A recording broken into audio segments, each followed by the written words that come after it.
flat. That old joke, how many lawyers are at, what do they call 1,000 lawyers at the bottom of the Mississippi River? Sitting here for 6 A good years. start.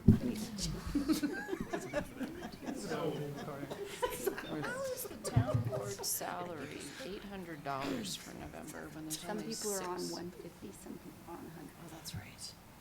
depending on when they started their terms. We not budget that, right? We for, did budget. We budgeted about 150. But for December, we only have $450 and it's $800 a month. December showed only 450. That's what's showing what's left in the budget report. That's why I was confused. Oh, it's left in there? Yeah, so, Probably because they budgeted 150 and not everybody's on it yet. no, it's not, it's gonna be it's gonna be under, like, there's not enough money in the budget for Oh, the I don't know, we December. can ask.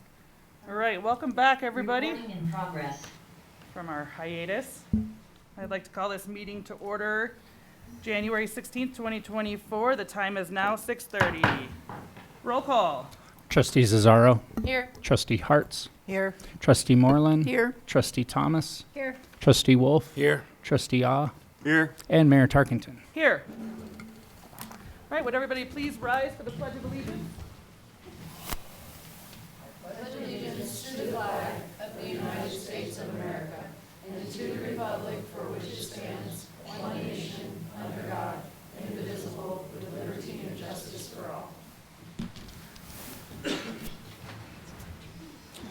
Okay, did everybody get a chance to go over the agenda? Yes. Madam Mayor, I'll make a motion to approve the agenda as posted. Second? All right, roll call, please.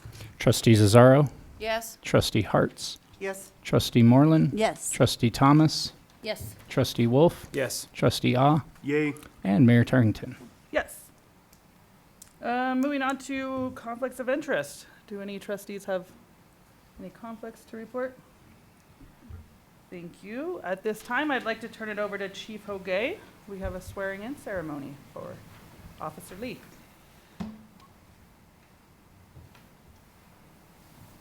Yes, I'd like to introduce everybody to our new officer. It's going to be Philip Lee, and this is his family, Paula and the kids. They all come from Ignacio.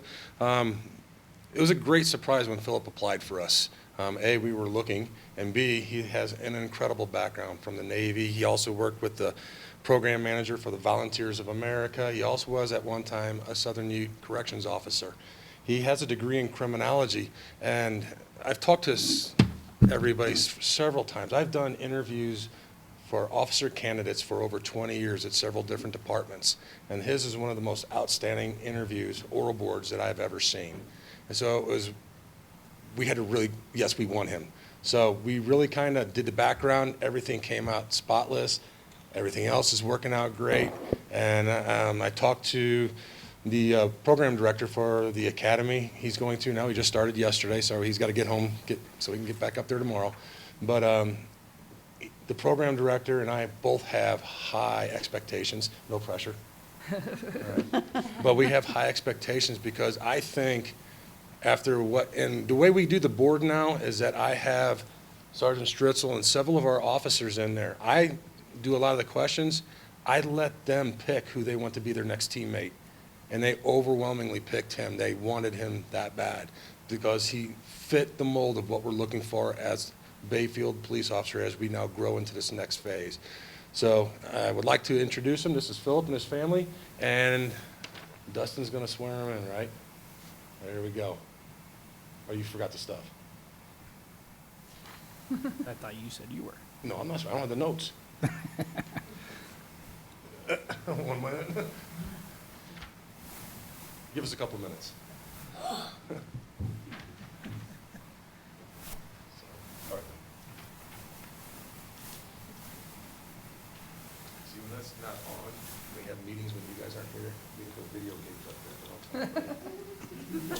He's so not saying the truth. Better camera situation. Yeah. Going over to new TV, but Is it new too? yeah, the other one was Dying. so far. Attorney or judge.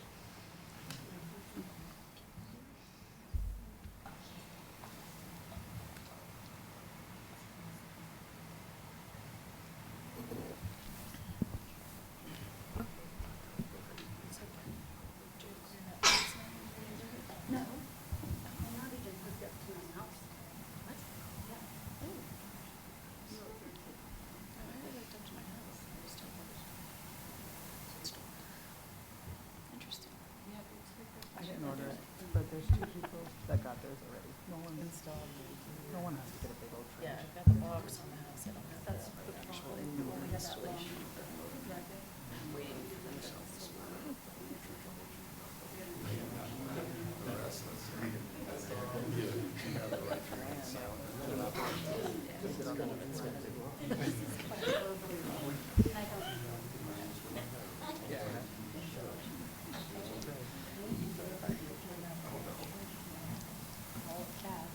It's easy enough to find. It's easy enough to find. They can use the same pathways. Did you send it out?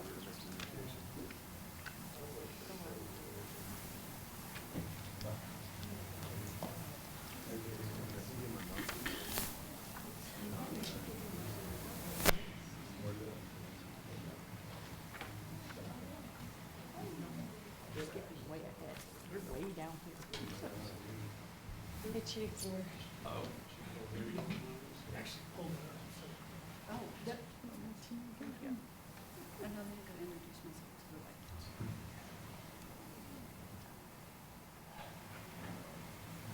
I mean, when does it do?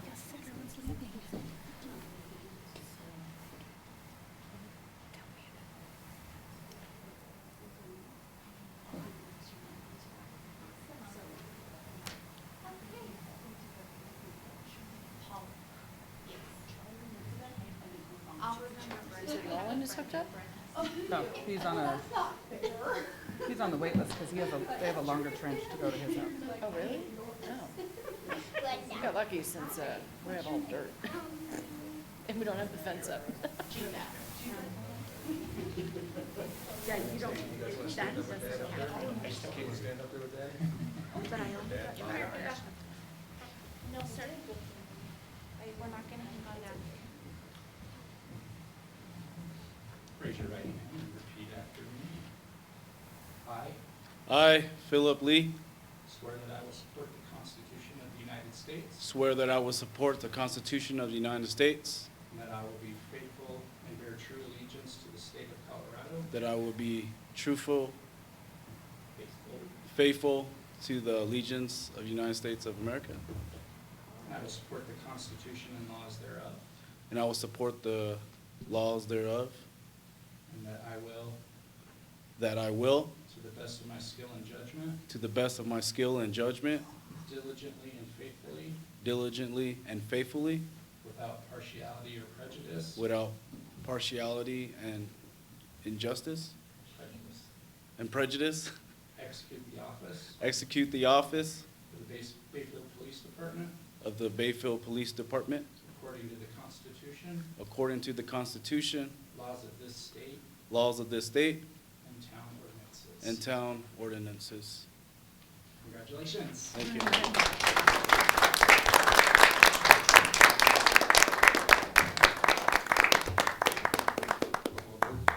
Congratulations. I know you gotta get going. See you guys later. All right? Thank you all. Thank you. Welcome.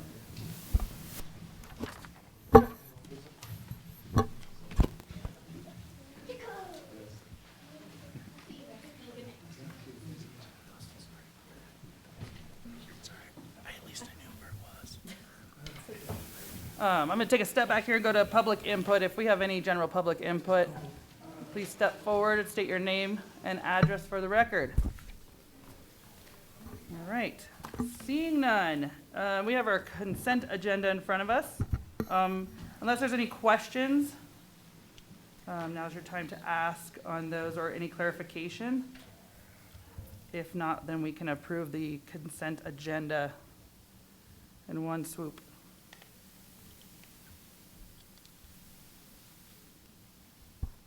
Madam Mayor, I make a motion to approve the December 5th, 2023 minutes and November 2023 financial statement action items. In addition, both sales tax reports are indicating favorable increases. I'll second. All right, any further discussion?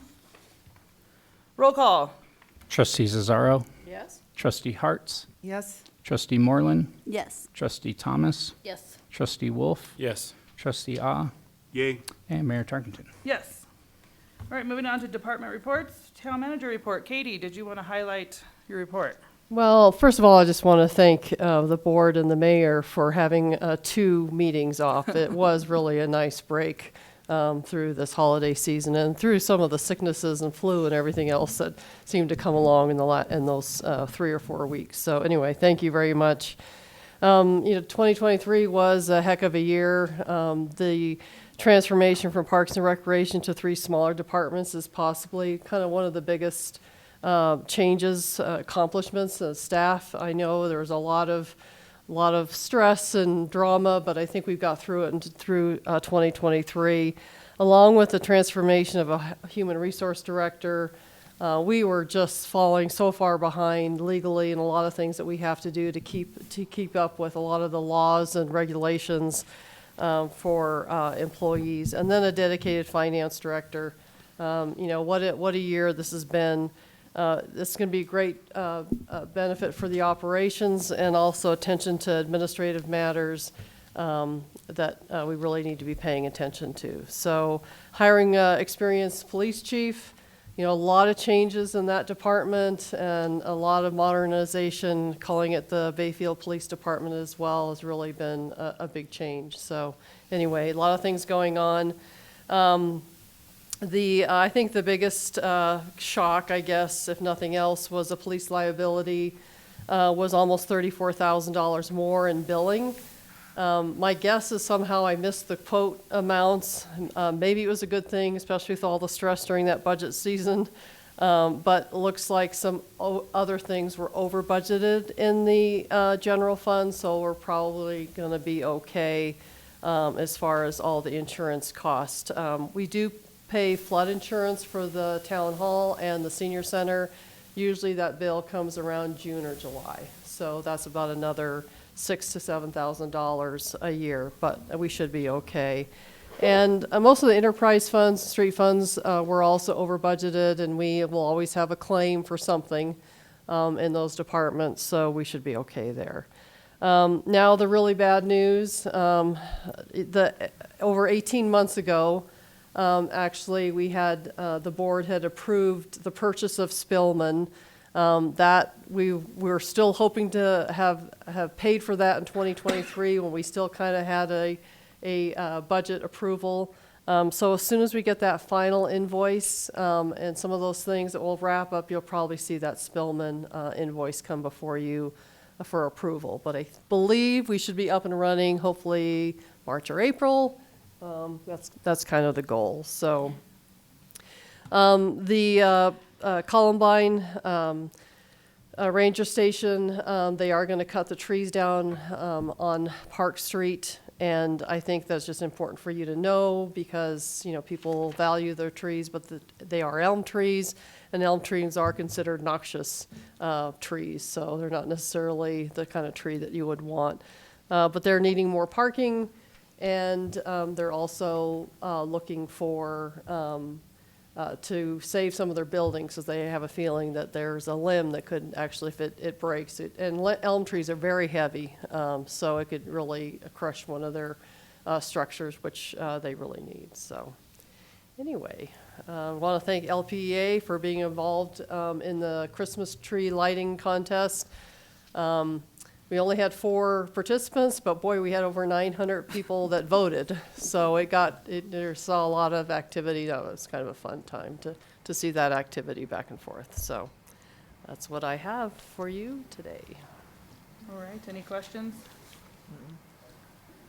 All right, Dustin. All right.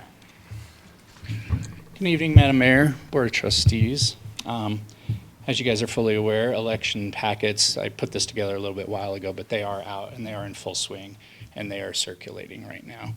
I do have extra packets in there. If anyone is interested, just let me know. Those are due back to me by the end of business, so 4 p.m. on January 22nd. I did attend another webinar with CML on the election petition process and signature verifications, and I will be reaching out to the Secretary of State for the DEO access to check on those signatures. I'm still struggling a little bit with the PIO resources, reaching out to the county, so I'm going to get some other resources. I have talked to Chief a little bit about it. Resource And I'm right here. talk to Lori about that, get that taken care of. But yeah, I need to get a little more information on that to really understand fully that role. K through 4 basketball is in full swing, and the gym has been packed the last couple Saturdays. It's been really fun to see so many people turning out, and it surprised me how big it was because my only experience was with the 5th and 6th graders, and that was pretty mellow. So it was fun to see. And kind of segue into that, we are packing that gym full, so much so we had to cap the pickleball registrations at 20. So 40 people, and what the plan is we're going to open it up again, but we were running out of evening slots because we've got the youth volleyball coaches getting ready to start. Their registration already opened up too. And we're even pushing adult soccer into 9 o'clock at night. We have that gym so busy. So the plan is with pickleball, we're going to reach out to the people that have signed up, the 40 people, and see who can play in the daytime. Because we do have a crowd out there that can. Once we know a little bit who we can schedule that's not working and can do that, or works nights, whatever, we're going to open it back up again. And the great thing about the pickleball league too is once it's over, we can just roll another league out again too, as well as the other plans. So we're going to send the email out through our MailChimp and see who we can get in the day, and then we're going to open it up back up. There is a waiting list forming, so if you go to sign up now, you can get on the waiting list. So when we do open it back up, you can get in. So we just need a little more knowledge. It was even more popular than we had thought. And we can only run 8 people at a time, so 2 courts. So that's going to be fun. We've already got the gear. We're already putting tape on the floor for all that. We had rate changes that you guys approved earlier. They went into effect starting in January. I'm working on the ClearGov, which is more clarity for the budget and things like that. And I'm almost done. I still have a couple line items that were weird that didn't check out. So I'm looking into that. And as soon as I get an answer back from ClearGov, I'll be posting that link on the website. It's a really unique tool, creates a lot of cool graphs and stuff that really, you can really visualize a budget and things like that. So, okay, and as far as getting the shirts done, we only got about half of what we needed, and those are getting ready to go to print. I'm dragging my feet a little bit because of sponsors. I had to make sure the sponsors were ready to go because those shirts are probably going to last 3 years. So we've reached out. We've got a couple new sponsors that I'm waiting for their PDF for, so we're excited about that. And I've already drafted the letter explaining the one-time fee and how you'll be able to upgrade to larger sizes for free. Just waiting for them to print the shirts and I'll get them out. Any questions for me? I was thinking on those, we talked through the jerseys. Mm-hmm. And I was kind of talking to some of the parents, because my kids are in basketball, that's why it's been packed, because it's like the whole football team's playing each other. We started thinking about that as parents of children. Maybe we should have them returned at the end of the season. Okay. Just a thought, if there anything, we've kind of talked, who knows if our kids will misplace them. Just a thought on those. Instead of letting you guys hang on to them, and then when you need a bigger one, you exchange it. I'm thinking maybe we turn it back in at the end of the season. Obviously take the deposit, but Right. reissue every, just, you know how kids are. Yeah, for sure. Kind of talking through that with some of the parents. It's like, we don't know if we want to be responsible for those. Just a thought. Okay, makes sense. It's good feedback. What is Cassell software? What does it do? Cassell basically runs it runs all of our utility software. So if you come in and make a payment, it goes through Cassell. It also runs budgeting. It's basically a government platform that provides a lot of functions for the office, administration functions. The meter reads go into Cassell. Budgets go into Cassell. Accounts payable, payroll now goes into Cassell. And what does ClearGov do? ClearGov is a transparency tool to help make budgets and governmental functions more transparent and easier to see. We do post the regular budget on the website and things, but ClearGov kind of kicks that up a notch and does a lot of graphs and visuals. And the only problem I'm having is that you have to integrate the data from Cassell into ClearGov, and they're kind of like an old married couple. They don't communicate very well. Yeah. So I'm having a little trouble with that, but Yeah, it's a tool just to show transparent, this is where your money's going. And they've got mountain graphs, pie charts. You can really dive into it. This was kind of my first go at it. I took a shot with the 2023 budget just kind of as my test pilot. And I like the looks of it, but again, I've got some weird line numbers out there like Zumba, and things So like where do that. those graphs go? You click on the link, and Yeah. then it'll open up in your browser and show you all of them. But I mean, is it just for you, or does it go It goes out to the public. to the website? The public. Okay, Yeah. Got it. Yeah, it's just a transparency tool got that, it. I'm just trying to learn all our software. yeah. And there's so much of it. And so I need to, I don't know what these words are.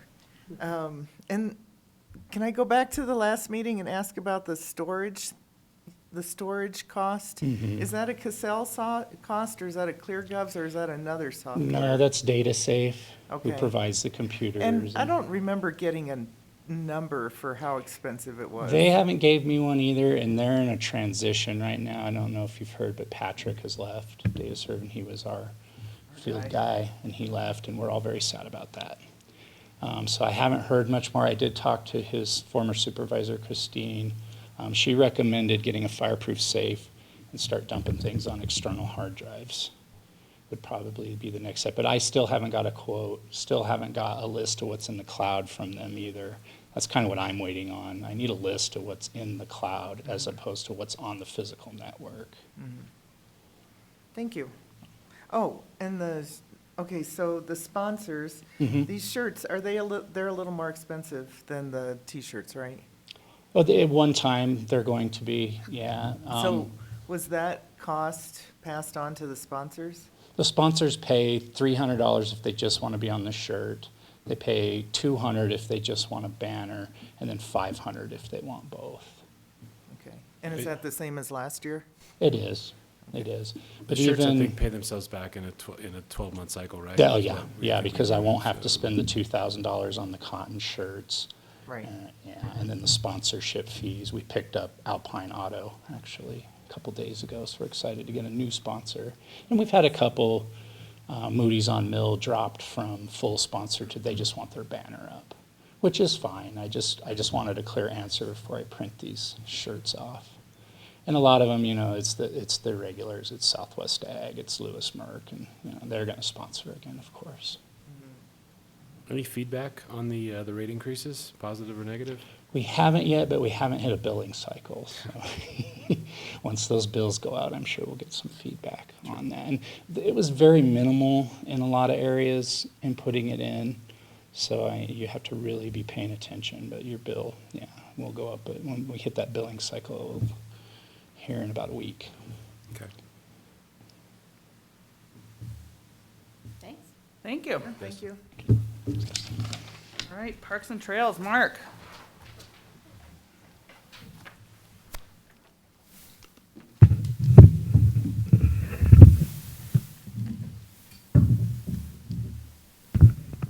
Good evening, Madam Mayor, Board of Trustees. Not a whole lot. During December, it was like May, we had no snow and it was warm, so we were able to take advantage of that. And we trimmed all the ugly willow trees along the Little Pine Creek. Every winter, the snow just beats those down, breaks all the limbs, and we have to go in the creek and pull those out.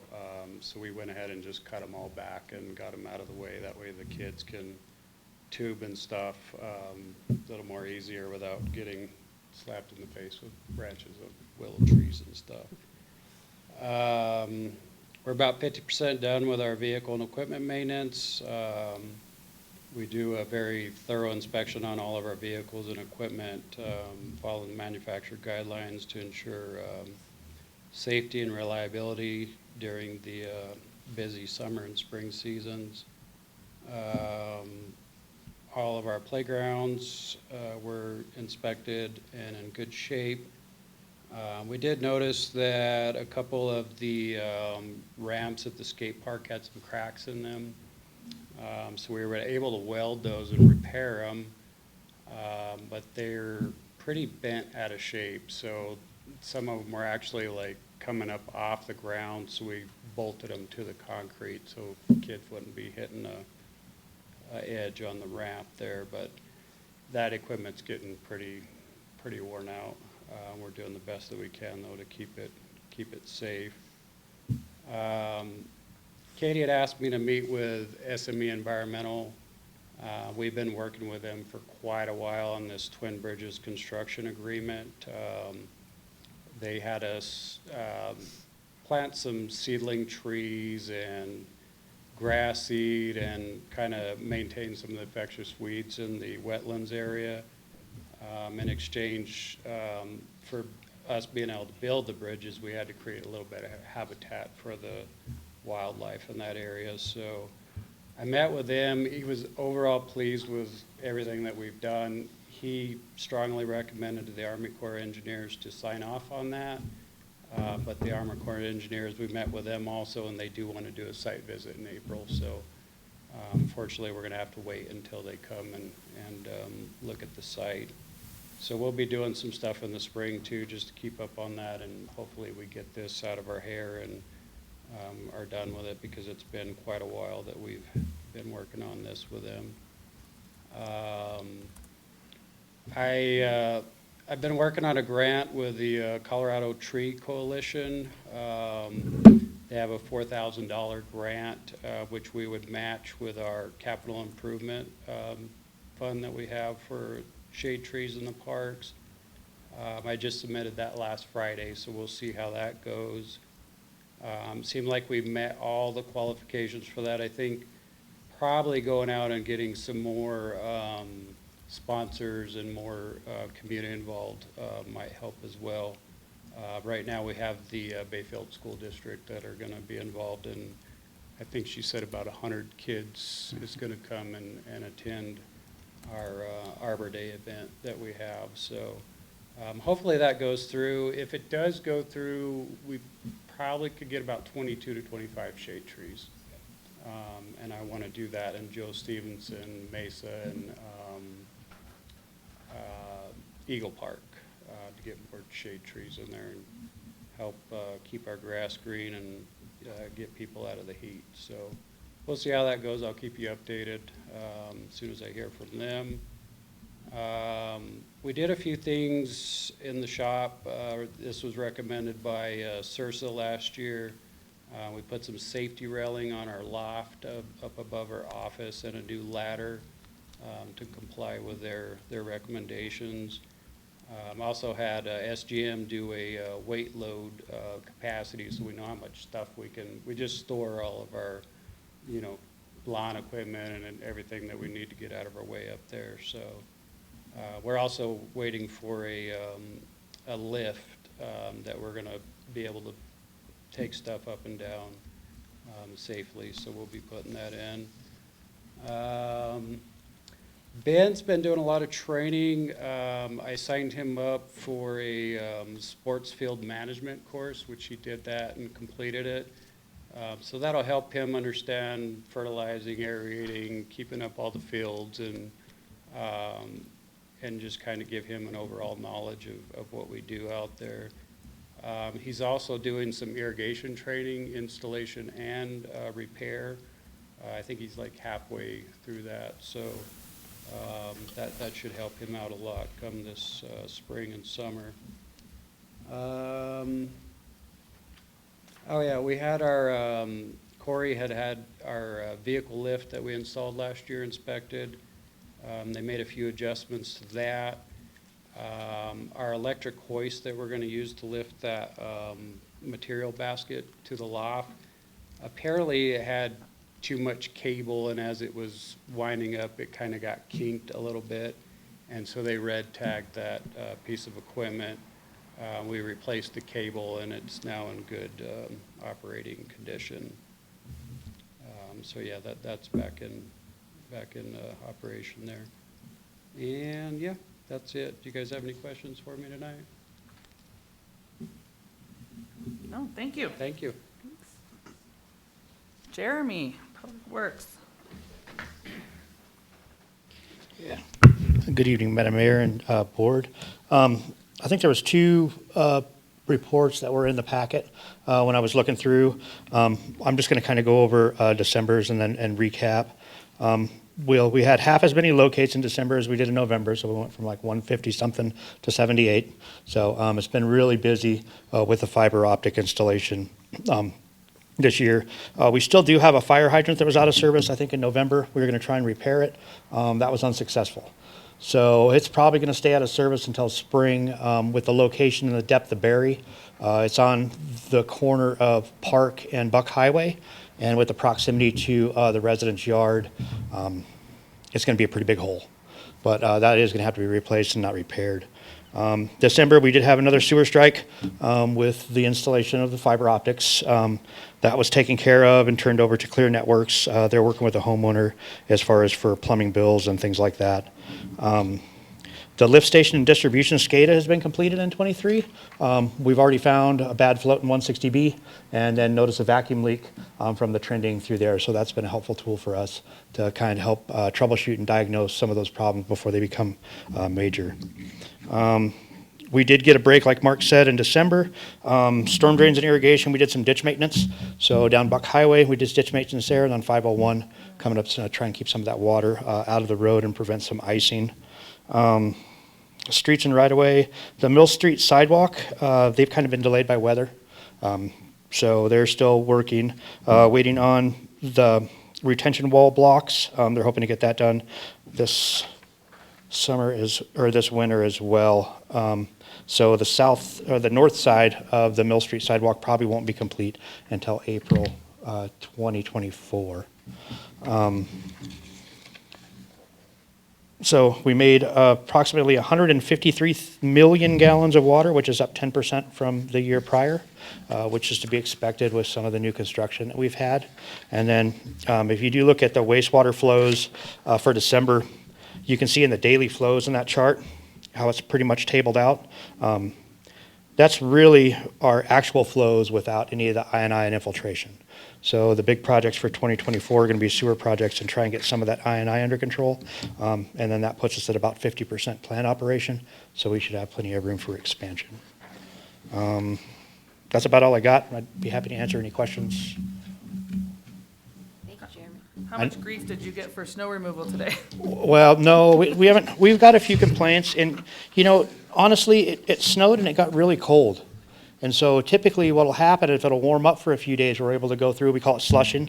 So we go through, we knock all that slush and melted snow off the streets. It hasn't warmed up. It's been, you know, single digits and negative for a long time. So there is some portions of icing, but we'll continue to clean up. We've been moving snow most of the day today. We got a few other spots. Pearl, over at the end of Louisiana, going to the new subdivision, we'll be moving tomorrow. And then hopefully if the temperatures will come up, we can get some of that ice pack off the roads. I haven't heard anything bad. I'm just wondering. I'm just waiting for it, so. Me too. Just never Only please thing I anybody. heard was the driveways. That last one was I heard fun. about stop signs last week. Right. I mean, it was. People were having issues with dumped stop on. signs. Thank you, Jeremy. Thank you. Wait, are we marking some of these service lines that are getting hit? What's that? Are you marking these service lines so we know Yeah, where we they are. after they So get hit? what the real challenging part of these sewer service lines that are getting hit is they're not electronically locatable. So when we go out and we do our utility locates, we look for a clean out or access to those. We'd be able to use like an electric fish tape for pulling wire. We'll run that down the clean out. We can hook an actual electronic locator to it and we can mark those. What we're finding is a lot of the old sections over here, like on North Street, this 297 North Street, the older neighborhoods, we don't have access to those clean outs outside of the house. And without going in and having to physically remove a toilet to get a something metal in there that we can use an electronic locating device, we're having to witch them. And so we're using, you know, best information, our sewer mapping, we did all the camera, so we're using the PDF, we can get in the street, we can wheel roll from manhole to manhole, but witching still is just an educated guess. And so a lot of the No, I mean, strikes. like after they hit them, are you marking them somehow? Yeah. So you know where they are in the future, so, you know. Yeah, we actually do have Trimble equipment right now, which isn't survey grade, but it's able to allow us to do drop points, and it also syncs with the Esri software that we have. So we can get, what I want to say, horizontal location, Not necessarily vertical, but Right. we can drop pin those points in, and then we've been working with SGM to update the mapping. And that's when we do have anything else exposed too. We're really trying hard to get out there and get those marked and keep that digital mapping up Okay, to I'm date. just making sure we're keeping up on it. I'm trying. But, All right. good question. Anything else? Thanks, Jeremy. Thank you. All right, Chief O'Gay. Good evening, Madam Mayor and Board. I wasn't able to give the November monthly because we had taken that meeting off, but there's a couple things I wanted to kind of mention. I'm always transparent about use of force. We did have one that month. It was a taser deployment, but it was not activated. It was just deployed to take control of the subject who gave up at that point. So we did not have to go hands-on or utilize the use of force, the taser at all. The other thing is I wanted to mention, I always try to mention when we have really good things. This is Officer Moreland in November, spotted a vehicle driving around late at night, early in the morning, and it was going in and out of buildings, parking lots, and neighborhoods. And when he finally spotted it in the parking lot, it was occupied, so he contacted that person and realized that it was suspicious, but did not have enough evidence at that time, but he kept the investigation open. We found out later in the morning that that subject did a couple burglaries. So we had enough evidence at that point to where we did get charges for burglary on that subject. So it was a great observation of spotting a car just driving through town in and out of our parking lots. So I give kudos to Ray. He did an awesome job. And then the follow-up he did the next day with Sergeant Stritzel and everybody like that, excellent job. So I just wanted to kind of bring that up. For December, we were in the final phases of implementing the key card system, and we got it activated as of, I think last week, we finally pulled it in full mode. So it's all open, it's all working. We've tested the system out, it's working very well. The PD leadership team also met with a couple of companies, one of them that did the key card installation, about reviewing our camera system for all of the facilities that we own as a town to make sure that we are providing adequate security. So we are reviewing some options with them to put surveillance cameras, 360 outside, and then for risk management on inside to make sure our liabilities are being covered. So we're in the process of just reviewing with them and seeing what kind of products they have. We also, as a leadership team, on December 20th, we tested 2 Colorado Post officers to come to Bayfield. One of them indicated that he was going to probably take a job with somebody else, so we focused really on the other one who actually did a better oral board. And we found out today that he's withdrawn his candidacy as well. So we're back to square one, trying to finish that last spot we still have open. But I'm going to meet with the Cadet Academy tomorrow because they have a couple unsponsored cadets going through to see what we can possibly do about getting them to test for us. There was no use of force, but I want to bring up, we enacted the Traffic Enforcement Authority effective November 1. So in October of this year, we only had 40 traffic stops based upon our limited traffic enforcement area. So in November, that increased to 77. And then in December, we were up to 107 vehicle stops because we have, that's not me, we enlarged our traffic area, which now allows us to better support the town to make it safer. But I will not be able to give you like true data and for about 18 months to a year once I get the stuff from ISP to see how many accidents we are able to reduce in those zones. But as of right now, when you go out, you'll see our officers on 160 or 501 on Buck Highway. They're patrolling that more because we have now better access to better support the safety for our community. Spillman. We are going to be going through Spillman training in the end of February. We should have full implementation the first week or 2 of March.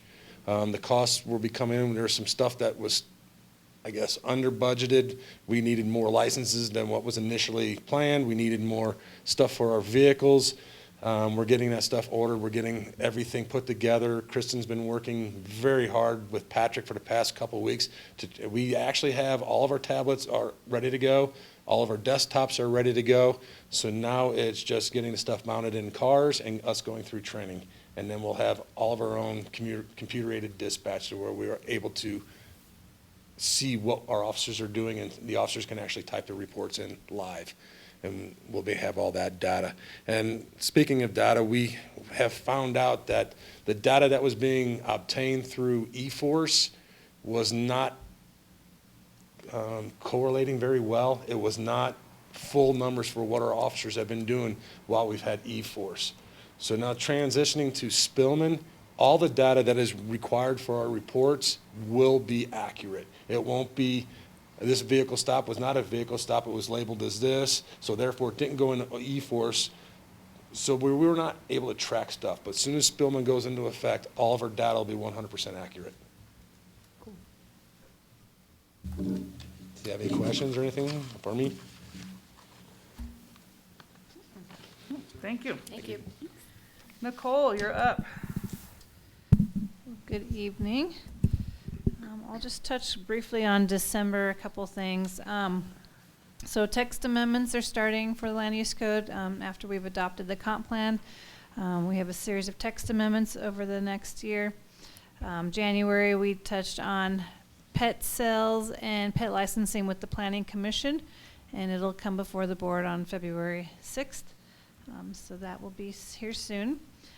We started our Dark Skies Certification Mentor Program. We had our kickoff meeting, and a big part of that will be some community outreach, maybe some fun events celebrating our dark skies, and maybe tying those into some of our other events like the 4th of July and our block parties. So more to come on that, but working with the state on that process. And then ultimately looking at coming to the Planning Commission board with some code changes for lighting. We really don't have a lighting ordinance in the town. We have sign lighting and we have some parking lot lighting standards, and that's it. So just looking at lighting as a whole. And so we put some information in the newsletter and just want the community to know that more to come on that process, and hopefully some fun things in the next couple months on that. And then Jeremy kind of touched on the Mill Street. We're still trying to finalize funding with Cinnamon Heights, the county, and with the state. So, and then hopefully get an RFP out soon for a developer for that project. And then I still haven't heard back on the congressionally directed spending, but the last I heard at this point in time, they usually don't make major amendments, and so I'm hopeful that we'll see the 1.5 million and we'll hear something soon on that one. And then I did put together an annual report like I've done the last 2 years now, just of what's happened in community development, and just point out to, community development is just me, but everybody, almost everybody in our staff touches our projects. So, Public Works and the city manager definitely have a lot of touch on all of these projects and getting these things accomplished throughout the year. All of our admin team, our front office staff, our consultants, building consultants and engineering consultants. So it's a big team that goes into getting these accomplishments done for the year. And so a couple things I wanted to highlight is we definitely had more building permits and certificate of occupancies or completions for 2023. And with Mustang Crossing under construction and Pine River Commons under construction, we probably will surpass that in 2024 is my projection based on those projects. And then also we got the Dark Skies mentor program. We're working on the WaterWise land use program. So those are 2 free programs that we got some technical assistance on. We've applied for 3 grants. We got the $2 million for Cinnamon Heights. We adopted a new building code. We adopted the Joe Stevenson Park with Parks and Rec's help, and also our comprehensive plan. So a lot of big things that happen in 2023. And then I just kind of outlined on the next page just some of the bigger projects and which ones came through public hearing versus administrative. My project statistics section, I'm just going to continue to highlight the ones that are under review or in approval process right now. So that covered 22 and 23 projects, and then just a breakdown of what type of building permits we had. And then the next couple pages are just kind of an update of where each project is at in terms of process, including our infrastructure projects that we put in there. And then the last page is just after the comp plan, you know, we have an implementation section of the comp plan, and that's really my long-range plan, and what to accomplish at the community development level. And so I just went through the comp plan and implementation section on what are the 0 to 2 year projects that were in our implementation section, and just kind of outlined some goals for 2024 that I want to accomplish to implement the comprehensive plan. So with that, I'd be happy to answer any questions. This is on the website, and then I do have some more hard copies if people want to take any of those. I had a question, Nicole. For the lighting that you talked about in the very beginning, I know that some HOAs have requirements for lighting also in their covenants and whatever standards. How can those be incorporated into the work the town is doing? Because you don't want an HOA to say you can do one thing and the town says you do another. Right. We'll have to look through those, and I Okay. think it'll be a case by case for each of the HOAs. And then a lot of our lighting is grandfathered.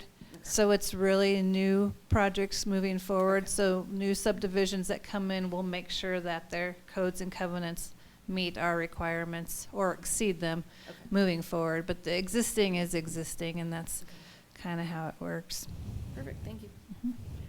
Do I understand right that the grant for Charles' project, did that get denied? Yeah, we didn't get invited to apply. And that was a tough one because Yeah.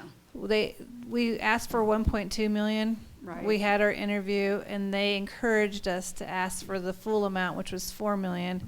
So Charlie went back and re-looked at everything and asked for 3.8, and then they said, well, we don't have enough money, and sorry. And so it was it's been a challenge with these grants. So we'll see what comes out of the Prop 123 process and what other funding's available.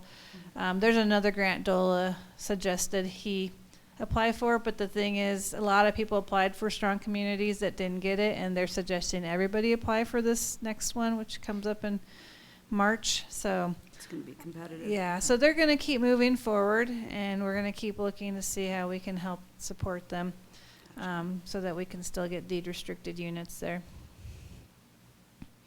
Bummer. But yeah, it is a bummer. Well, hopefully something pans out. So they can't have deed restricted units without the granting? No, without the grant they funding? still believe that they can meet the price point to deed restrict the units, but they were hoping to have them at a lower price point. So right now, I think, you know, maybe 100% AMI, 120% AMI, and I think they were trying to get to that 80% AMI. And I don't know if they'll be able to without grant funding. So we'll just have to kind of see how it continues to pencil out for them. Any other questions? Thank you, Nicole. Amber? Good evening, everybody. So I just want to give you a quick staffing update. We did interviews for the park maintenance position last week. We had 2 great candidates, but one had a great deal more experience, so we'll be making an offer to that individual this week. As the chief stated, we're back at square one with the PD position that we still have open. December has been a busy month with managing payroll and quarterly reporting. Last week I've been working on yearly reporting so that we can get our W-2s out, which hopefully will go out this week. And there is a new requirement this year for electronic reporting of W-2s and 1099s to the IRS. So that's been a little bit fun to deal with. Yeah, that's all I have. I'm quick. Any questions? No, thank you. All right. And Carrie's report is in your packet. It's in the packet. Carrie will be providing a report every other month. So it will be the next time will be March 5th. So I think this is going to be helpful for you to know kind of from her perspective of what's going on with the senior center operations. So. Okay. We're going to move on to our discussion and possible staff direction. We have our LPA install EV charger. So, currently, right now, that charger that is, I'm trying to think of directions all of a sudden. Out there. We have two chargers out there. They belong to LPEA. LPEA actually got an easement from the town across our property for the transformer and the meter. And so in this email, I don't necessarily know if Emily has the authority, but she wants to know if the town will take on those two chargers. So I've asked her for more details. I didn't get any more details, but from a discussion I had, that we would basically, the easement would be turned back over to the town, and we would be paying the electric bill and then charging for electric use at those two chargers. So it's another operations that I still think we need more details on, but before we get there, I think I'm looking for the board to determine if you believe that that's a direction you would like to go. Do we know how often they're used? I really don't know how often they're used. They are on, if you have a electric vehicle and you go to the map, they are on the map, but they're not the fast chargers. So they're more of a medium to slow charging type of service. Yeah, I mean, obviously I want to know what those are pulling, what they're costing, and I'd like to know cost. I Are mean, they if under we have warranty? we have to put on some sort of credit card reader, like a parking meter kind of situation. It would be somewhat similar to that. So, Yeah. it'd be another you're going to have to charge enough for the use of the chargers to actually recoup your dollar amount for the electricity and for credit card use and for everything else. Oh, Maintenance. And maintenance and capital improvement if you ever had to replace them. and they're not even the fast ones. Well, can't they provide information on can't they provide the electric utilization of the They of the should be unit? able to. Oh, they probably, I'm sure that Yeah. they can. Doesn't Yeah, that help for the us first 2 understand? years, it was free. And then we're past those 2 years. It was done just in 2020. And if we say no, then they just have to continue to host it. It's still theirs. Okay. So I I'll guess look maybe into we'll that. find it, yeah, we Yeah. can find that out. I'd be curious to know how they service them too. Because you don't just, it's cost this much and people pay that much. There would be more to it in the upkeep. I'd also want to know, because clearly they have these in multiple locations, if they have it in a similar location to ours that they have been charging for, or that someone has been charging for, what are they getting out of it? So there's one in Ignacio, isn't that correct? There's a few at the library. Yeah, at the library, and that's somewhat, I remember that ribbon cutting. Well, it'd just be good to know, if we're gonna have to maintain it, is it gonna be costing us more to maintain this versus, the utilization of the town? Like, it's great to have, but from what I've heard, it's a slow charge, and so is that what we're looking for? Because I think someone would wanna charge up faster Yeah. than what the current, So we but I just- have looked into the fast charger. Was it $100,000 for a They're transformer? Expensive. 150. 150. And that was our half, so it was a 50% Oh, grant, so it'd have been $300,000 each, and we would have had to pay 150 at the town, and then we would have got 150,000 grant. And then you get a service No, then. we didn't how have long do they 150,000 last, and how for much that. warranty. could we I'm do a not- survey in one of the newsletters out to the public asking if there was, do you know that this is here?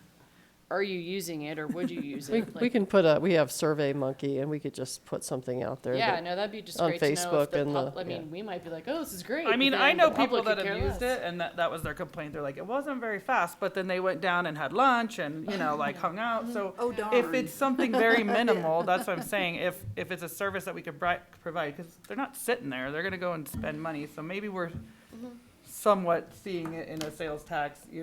but yeah, I mean, I just don't know. I just what like some it's- data before Yeah. making a decision on, yeah, let's do it. Yeah. Well, that's a good idea. Okay, well, we'll come back to that. Water referee judgment and decree. Well, since 2015, this has been going on. I'm going to have Public Works Director Schultz basically talk a little bit about what this means. It definitely increases our water shares, but there's a lot of pages in there that was approved by the water referees.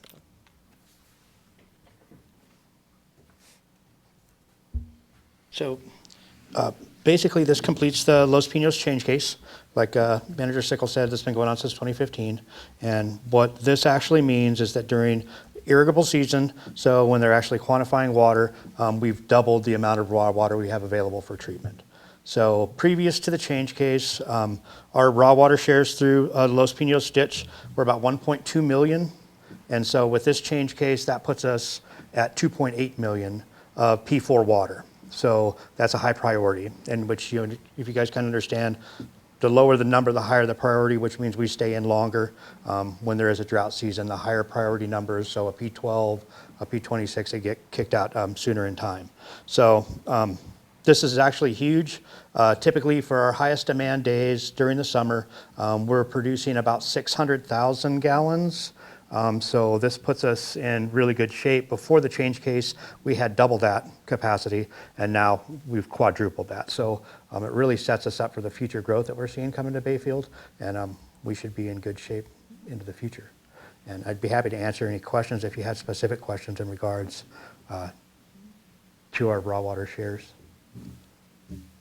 It's nice to see some resolve on One of that. these days, I'd like to understand it. A lot of people were asking with all these houses how we were gonna have water, so this answers that. Yeah, and so they basically quantify the raw water during irrigation seasons, which is May through October. So that's when they're really counting, and then after that, you go to Free River. But this is huge, and it's taken a ton of time, so that's Nice. a big deal for the town. It's exciting. So it's all finalized and settled now? Yeah, it's actually been recorded and decreed through the water referee.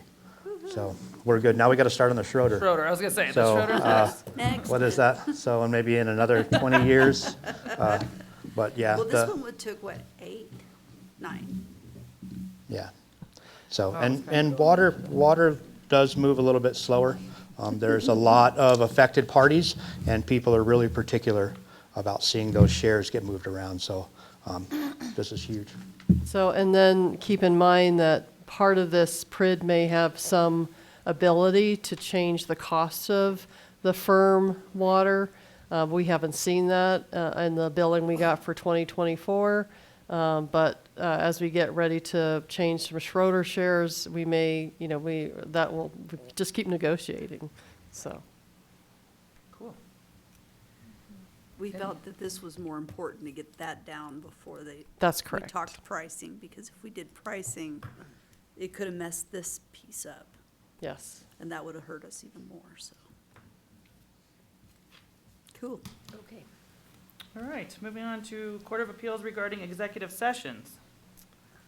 So I thought it was really important to kind of have this discussion in public session about executive sessions.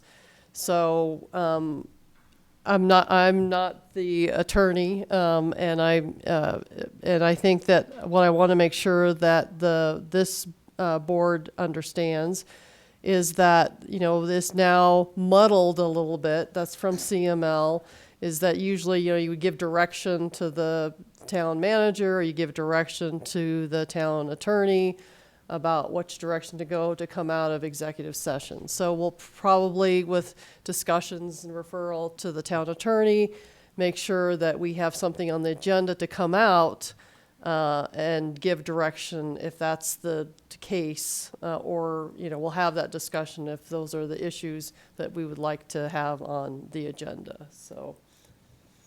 Once again, the important thing out of this Court of Appeals decision, there are a couple of important things.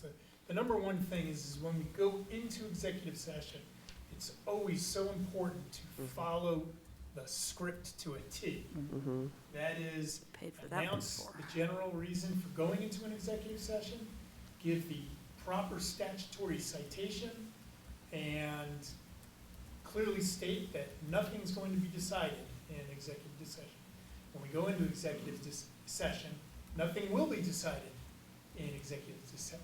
Gosh, executive session. Sorry. Welcome to my Hard world. time articulating today. In any event, yeah, so nothing will be decided, but direction can be given. The problem the folks in Aurora ran into was that they actually made decisions in executive session and then came out stating they'd given direction to their attorney, but they made a decision. And then later, when the newspaper was trying to get all the information contained in the executive session, they then tried to correct it all by just repeating everything in an open meeting and saying, but being careful as to what they said in that open meeting. So again, it's just one of those things where we have to be very careful about what we say when we go into executive session. And then while we're there, just making sure that we're conducting ourselves properly, trying to get as much information to you guys as possible, and where there's direction that's needed, directions given to your personnel, but no decisions are actually made. And then when we come out of executive session, should you guys want to have discussion about something and then enter a decision and take a vote and so forth, that can happen afterwards. Okay? So, little food for thought when we're doing all this stuff. Okay. So, on that second page at the bottom, of it says, here's a set of sample executive session procedures, and it says click here for town board. Can we get a copy of those? Sure. Yeah, they're not lighting up then. I mean, I clicked on it, I can't, didn't do anything on, Yeah, I will see. I think the copy I got may have been just when it was all combined together, may have just missed that link. Yeah, absolutely. What those are generally are, again, scripts that That's what I- basically gives you the statement and fill in the blank when you're making Right. a motion to go in executive session and so forth. So it's good stuff. Something to follow, for sure. Okay, any other questions or comments? Let's go on. We'll go to our elected official terms. Katie, did you want to talk about those? Can I go back just for a minute? Yep. Just one question. So you're saying that when you come out of executive session, if there's something to be discussed, it can be discussed immediately, or it has to go on an agenda for a future meeting? Now, when you come out of executive, if you come out of executive session, you are, and there's a decision to be made. Let's say you've had discussion and something concerns raising the salary of some official. You come on out, someone makes a motion, and then there's an opportunity for discussion with regards to that action item you want to take. Because we've already announced that we're going into executive session for particular purposes. So when you come out, you're able to now have further discussion based upon a motion that's made, wanting to take some action, have that discussion, and then call for a vote. Okay. All Thank you. very transparent, Yep. all in the interest of making sure the public understands what sort of business you're conducting. Got it. Good? All right. Elected official terms.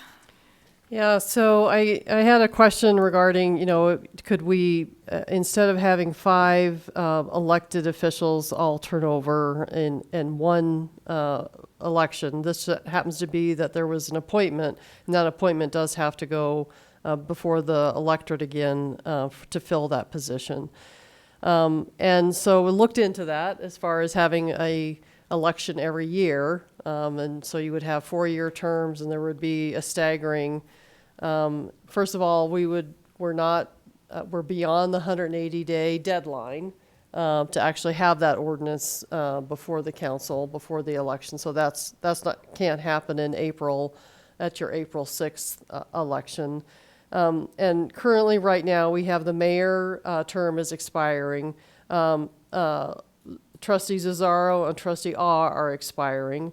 Trustee Luke, who was then Wolf, was appointed to that position.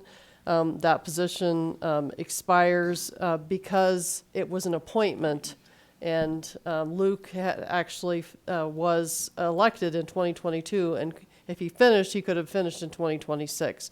But because Wolf was appointed, then that would be it has to go back to the electric to fill that position.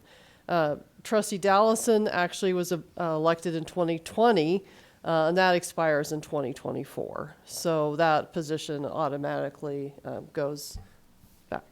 So does the Luke to Wolf to election, is that a 2-year term? So that we have, It's not necessarily a 2-year term. It is when the next election for a statutory town, and that's what Bayfield is, when there's an appointment, the next election for elected officials, that position has to go and be elected again. so it has to be elected for a 4-year term? So this is the issue. If we are going to be a ballot with asking the electorate for 4 candidates, whoever gets the 4th place position would get the 2-year term. Okay. Unless there's only 4 running, which 2 years ago there was only 4 running. Trustee Ah, at their time, candidate Ah, said, I will take the 2-year term. And so then this will be the same thing in 2024. Okay. So we'll have it back to 3 and 3 versus 4 and 2. Well, it just, I mean. Depends on if there's an appointment again. Oh, okay. Yeah. I think it just got a little funky with all the turnover, you know? Yeah. Mm-hmm. Well, we So in can't do order to anything now, that, but if we have adopt to. an ordinance. Right. And unfortunately, the ordinance has to be adopted at least 180 days before the next election. And we're within that time period. So when we adopt the ordinance, it'll have to be for the next regular election. I just don't know if I see it being the end-all to fix that staggering. I just think that with the turnover and stuff that happens, it's, you know, it could still get us all out Absolutely, of yes. alignment, Oh. so. Of course. I just don't know if it's worth like even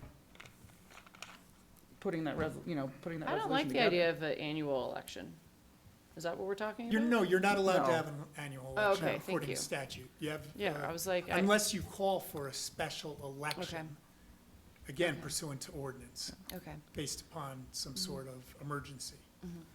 So generally, yes, you're on a 2-year schedule. Yeah, I mean, I don't know what's your thought on it.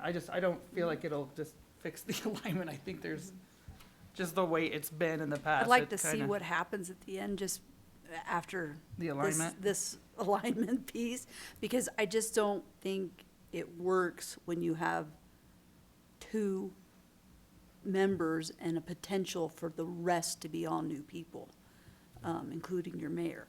It just, what it does to town staff, what it does for projects we've got going on, I mean, it just makes it really difficult to function at that point, because you've got people who could be new and don't understand how government works, and there's a lot that goes into it, catch-up. as we all know, when we were new doing this ourselves, it's not an easy thing to learn. No. There's a lot to it, and so. So we could revisit this 180 days before the next election.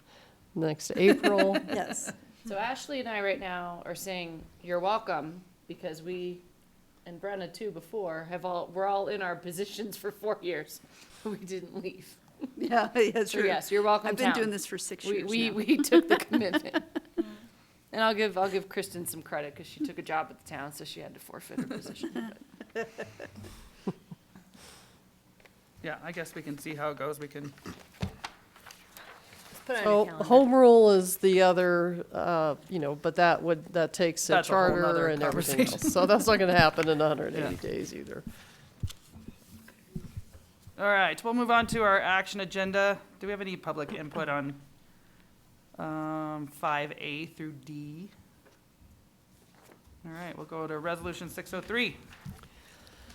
Well, it's got to be a little bit more intense than we assumed when the board authorized 4 signers.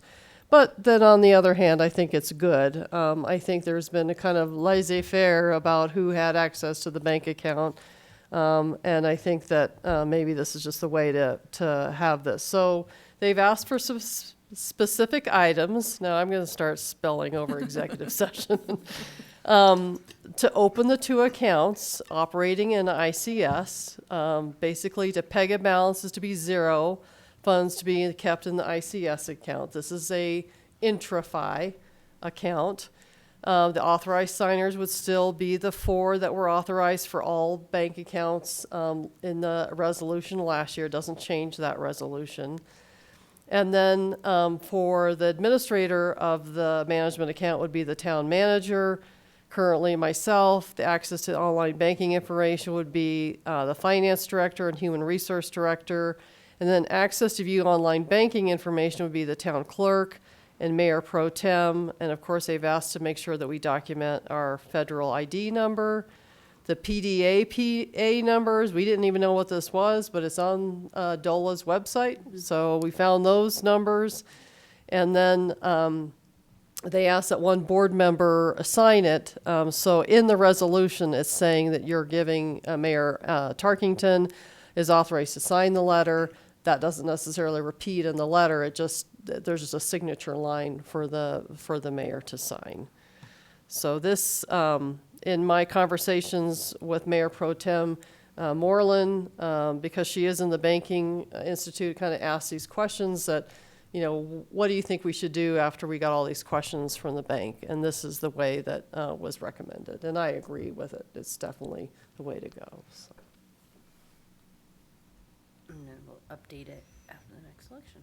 Yeah. That's usually the way that works. Any questions on that? No. Maybe we'll have the same people. I'd entertain a motion.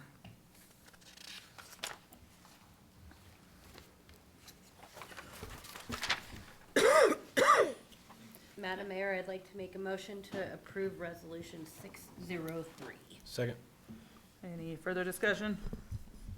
Roll call. Trustee Cesaro. Yes. Trustee Hartz. Yes. Trustee Moreland. Yes. Trustee Thomas. Yes. Trustee Wolf. Yes. Trustee Ah. Yay. And Mayor Tarkington. Yes. All right, resolution 604. So the next resolution is we're required as a statutory town to adopt a resolution at the first annual meeting regarding the posting place. So the posting place will still be on the west entrance at 1199 Bayfield Parkway for the actual physical agenda. And then as an alternative, keep in mind not all times does the internet work, but we're hoping that's going to be solved here soon. Is also an alternative at bayfieldgov.org. And of course, we encourage people to subscribe so they actually get those agendas in their inbox when we actually get those agendas out. So. Questions, comments? Madam Mayor, I'd like to make a motion to approve Resolution 604. Second. All right, roll call, please. Trustee Cesaro. Yes. Trustee Hartz. Yes. Trustee Moreland. Yes. Trustee Thomas. Yes. Trustee Wolf. Yes. Trustee Ah. Yay. And Mayor Tarkington. Yes. All right, resolution 605, the employee handbook. Okay, so I moved up here so I can have my computer if you have questions. So the impetus of the changes to the handbook really was the POWER Act being approved. I gave you some information in the report about that. I don't know how much detail you want me to go in, but the major change to the handbook was just adding the marital status as a protected class.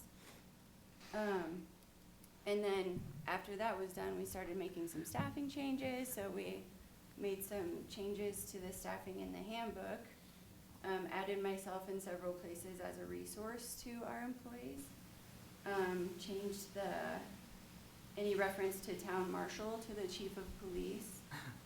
And then I added the town clerk as a resource for public records requests.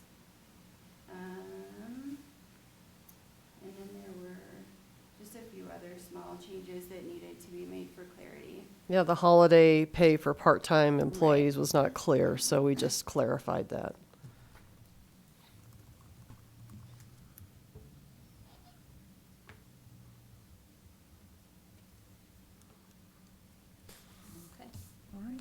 forward. Any questions or comments? I would entertain a motion. Madam Mayor, I'd like to make a motion to approve Resolution 605, the Employee Handbook. Second. All right, any further discussion? Roll call. Trustee Cesaro. Yes. Trustee Harts. Yes. Trustee Moreland. Yes. Trustee Thomas. Yes. Trustee Wolf. Yes. Trustee Ah. Yay. And Mayor Tarkington. Yes. All right, we'll move on to our custodial contract. Yes, so Kristen Dallison basically contacted the 4 organizations, or they contacted us to give us quotes to do custodial work for the town. Carrie has been wanting custodial service at the senior center every week because the floor and restrooms can be a lot of work for her to do. So we got bids from Advanced, B&K Cleaning, Ted Avila, who is our current custodian, and then Spotless. Carrie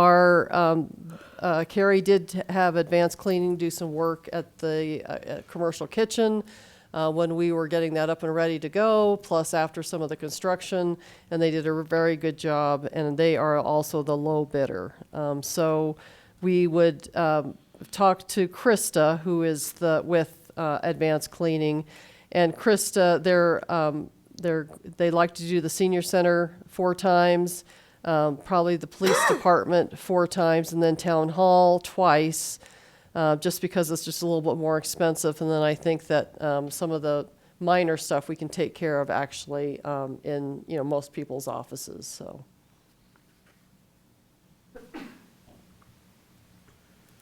Big savings there. With Krista?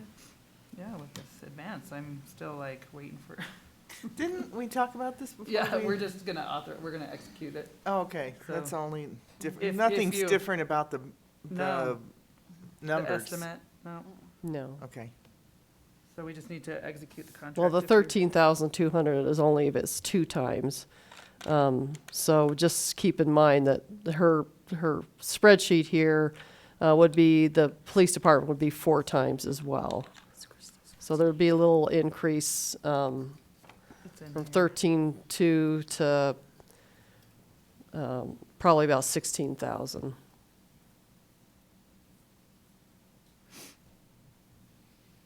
Still comes in way under everyone else. Mm-hmm.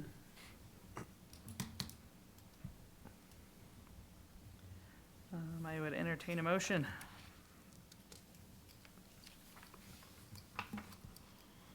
Madam, go ahead. Madam Mayor, I'd like to make a motion to authorize you, Mayor Tarkington, to execute the contract. So, Second. spell out what it is. For Advanced Cleaning. For Advanced Cleaning and Restoration LLC. Second that. All right, we have a motion and a second. Roll call. Trustee Cesaro. Yes. Trustee Harts. Yes. Trustee Moreland. No. Trustee Thomas. Yes. Trustee Wolf. Yes. Trustee Ah. Yay. And Mayor Tarkington. Yes. All right, we have our upcoming dates of interest. Do you have anything to add, Katie or Nicole, to that list? So we talk to the tree board and basically staff. We're gonna have a tree board meeting at 5:30 before your regular meeting. That way staff doesn't have to come out for another meeting, and that'll just be before. And we do have about 5 public members on the tree board. It's been tough getting them here to our other Thursday meeting. I think Thursdays were tough, so we're gonna try a Tuesday. It'll only be 5 months. It'll be February, April, June, August, October, just before your first meeting of the month, so. Okay. There's no further discussion. I will adjourn this meeting. It is 7:48.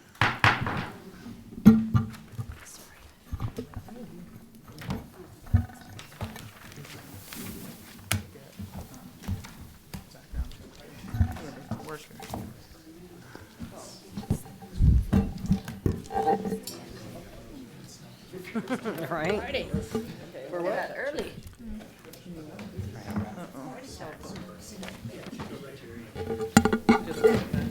Showed up. I didn't go down. Tuesday night.